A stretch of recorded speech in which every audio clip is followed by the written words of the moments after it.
Assalamualaikum warahmatullahi wabarakatuh. Saya Lila Syifa Setiana dari kelas 7A.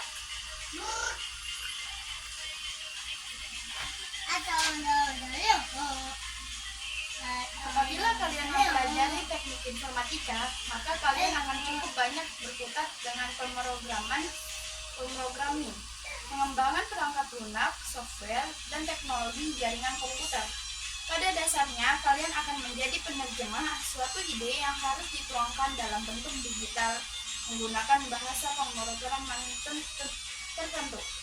Dalam prosesnya, kalian akan banyak membuat flowchart, bagian alur. Bagaimana sebuah sistem dapat berjalan sesuai dengan fungsi dan logikanya? Tentu saja, ketelitian dan keuletan menjadi karakter paling dasar yang harus kalian miliki. 1. Pentingnya belajar informatika. Teknik informatika adalah ilmu yang menginduk terhadap ilmu komputer yang secara khusus menangani permasalahan transformasi dan pengolahan data dengan memanfaatkan teknologi komputer dengan seoptimal mungkin melalui proses-proses logika tertentu. Pada materi ilmu teknik informatika lebih banyak mempelajari dan mengkaji ilmu pemrograman dan komputasi, ilmu rekayasa, perangkat lunak, dan materi teknik jaringan komputer.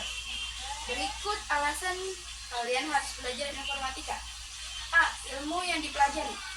Kalian dalam mempelajari informatika akan belajar banyak tentang merancang dan mengembangkan transformasi fakta berlambang, baik berupa informasi maupun data pada mesin dengan basis algoritma dan komputasi. Kalian akan belajar tentang komputer, vision, sistem cerdas, robotika, dan berbagai hal lain yang terkait dengan komputer di masa depan. Tak cukup kenal dengan artificial intelligence maupun intelligent software, tapi juga perlu tahu tentang elektronika dan mekanika. B. Jurusan informatika banyak dibutuhkan. Jurusan teknik informatika didirikan untuk menghasilkan tenaga-tenaga muda yang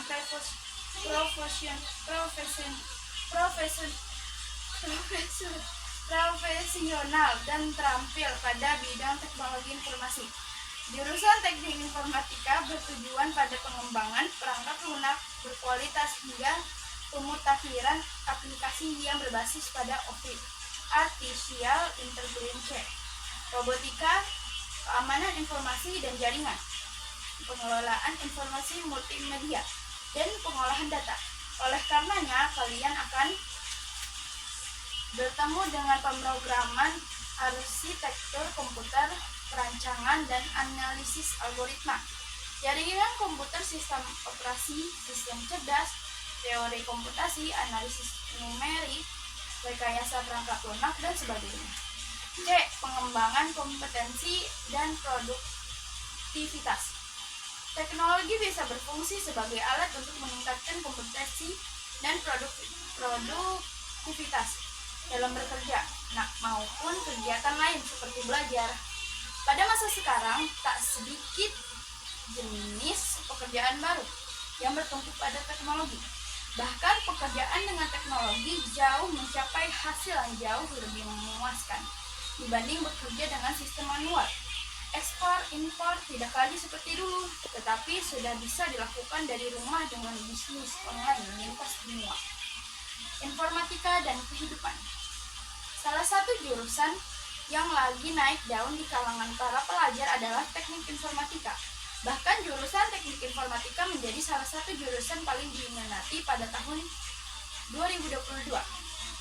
Informatika merupakan salah satu jurusan pendidikan yang mempelajari serta menerapkan prinsip-prinsip ilmu komputer dan analisis matematis dalam perancangan, pengujian, pengembangan, dan evaluasi sistem operasi, perangkat lunak, software, dan kinerja komputer. Dalam kata lain, bidang studi ini akan melakukan pembahasan terkait pengolahan data dengan memanfaatkan teknologi komputer yang menggunakan prinsip dan proses logika. Banyak sekali manfaat dari pelajaran teknologi informasi dan komunikasi. Peningkatan kualitas hidup makin menuntut manusia untuk melakukan berbagai aktivitas yang dibutuhkan dengan mengoptimalkan sumber daya yang dimilikinya.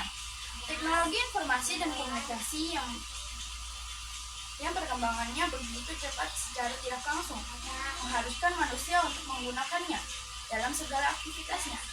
Beberapa penerapan dari teknologi informasi dan komunikasi antara lain dalam perusahaan, dunia bisnis, sektor perbankan, pendidikan, dan kesehatan. Informatika dan profil pelajar Pancasila. Saat membahas materi tentang berpikir komputasional, analisis data, pemrograman, dan dampak sosial informatika, kalian akan mengasah kemampuan bernalar kritis dan kreatif bagi pelajar Indonesia.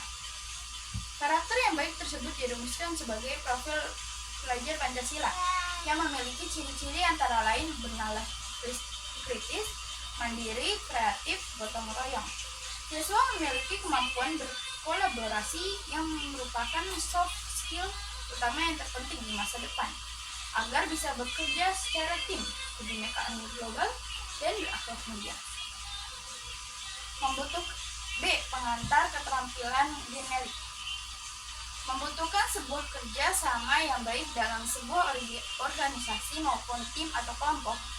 Guna mempelajari keterampilan generik, pada materi ini akan mempelajari bagaimana sebuah tim berfungsi dengan baik dalam sebuah kelompok. Bekerja dalam kelompok. Setiap kelompok atau tim memiliki visi dan misi yang harus dicapai.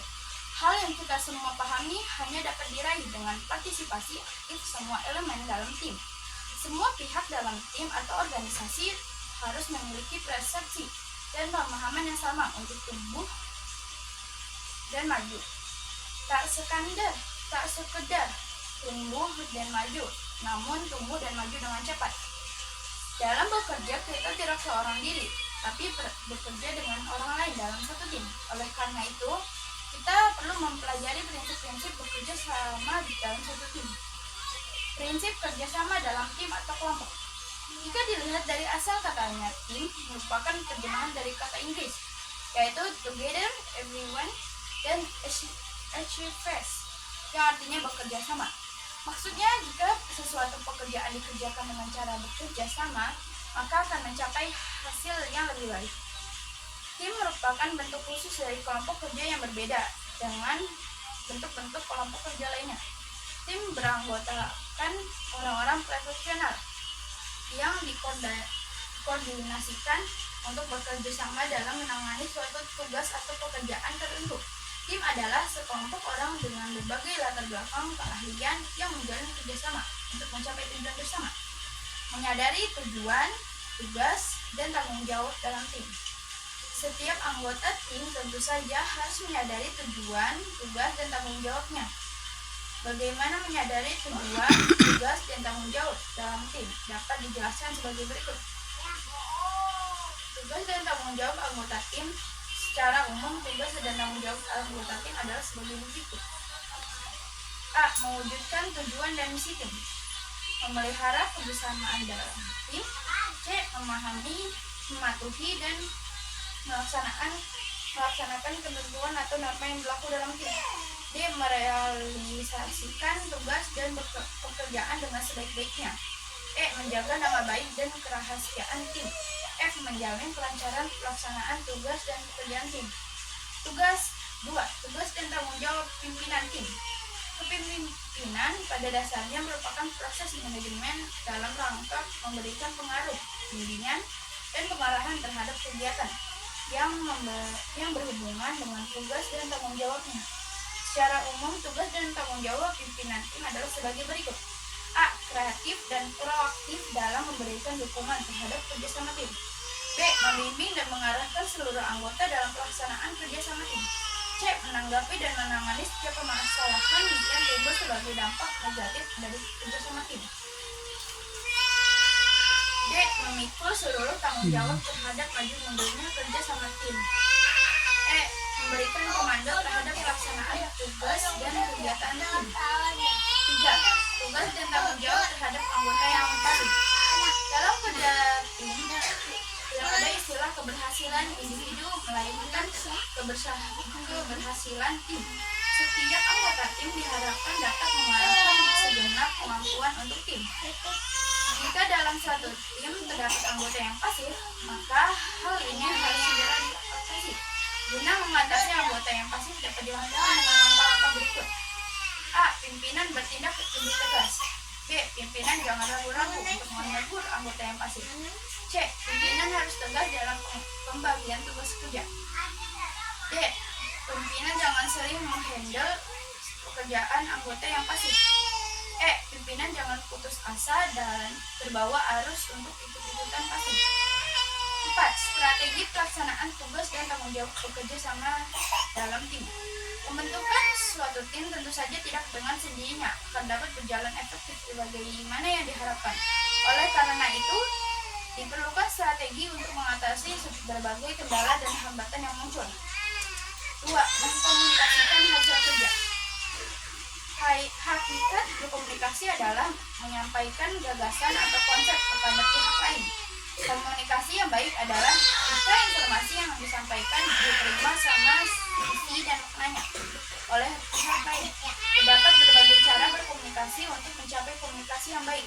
Terdapat pula sekelompok orang yang lebih mudah menyampaikan atau menerima informasi verbal secara tertulis sebagai pengganti percakapan. Informasi tertulis juga merupakan cara terbaik ketika percakapan verbal tidak dapat dilakukan secara langsung.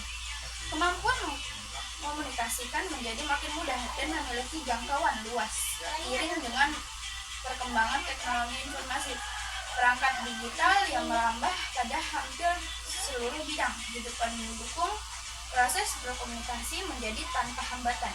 Pada sisi lain, kemudahan melakukan komunikasi tersebut harus dilakukan dengan tetap menjaga etika komunikasi digital dengan apa yang disebut kewargaan digital citizenship. Dalam kerja tim, satu hal yang menjadi poin utama dan penting adalah komunikasi. Komunikasi menjadi sangat penting karena memiliki posisi sebagai alat penyambung informasi antar anggota. Terlepas dari peran apa yang dimainkan masing-masing orang dalam tim tersebut disadari atau tidak, komunikasi yang terbangun dengan jelas dan terarah maka akan membentuk sebuah tim yang solid, di mana masing-masing anggota tim akan paham tugas apa yang menjadi tanggung jawabnya. Terdapat beberapa hal yang sebaiknya dipahami oleh masing-masing anggota tim, yaitu pentingnya komunikasi yang efektif, sadar akan manfaat komunikasi efektif dalam tim, resep membangun komunikasi efektif dalam tim, serta pentingnya memanfaatkan teknologi. Terima kasih. Assalamualaikum warahmatullahi wabarakatuh.